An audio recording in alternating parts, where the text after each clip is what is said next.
পুরুষের জীবনটা কিন্তু অনেকটাই স্বাধীন, নারীদের জীবনটা কিন্তু তেমনটা স্বাধীন নয়।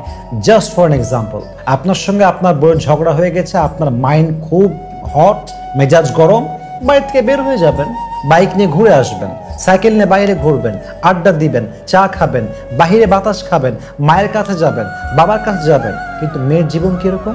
No, the life is not like that. তাদের জীবনটা এরকম না। ঝাড়ি খাবে, লাথি খাবে, বকা খাবে, ঘুষি খাবে, কিল খাবে, গালি খাবে, ঘরের মধ্যেই বন্দী, ঘরেই থাকতে হবে। আল্লাহ সিস্টেমটা এরকম করেছে, নারীকে ঘরে থাকতে হবে।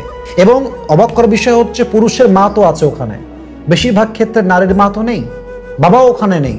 সে একটা ডিফারেন্ট লাইফ লিড করছে যেখানে তার রক্তের মতো কেউ নেই, রক্তের আপন কেউ নেই। পুরুষদের এটা বুঝতে হবে যে অকারণে কোনো অন্যায় ছাড়া আমি আমার স্ত্রীর উপরে কোনো জুলুম করব না, যদি সে অন্যায়কারী না হয়।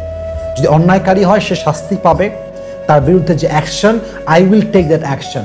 But if she is honest, if she is not loyal about myself, সে আমাকে নিয়ে পরিপূর্ণ অনেস্ট ছিল এবং আছে, বেইমানি করে নাই, মিথ্যা বলে নাই, চিট করে নাই, so what is the problem? What is the problem? আপনি তাকে সামলায় রাখবেন, যত্ন করবেন, আপনি আপনার জীবনে অনেক দূর যাবেন ইনশাআল্লাহ তাআলা।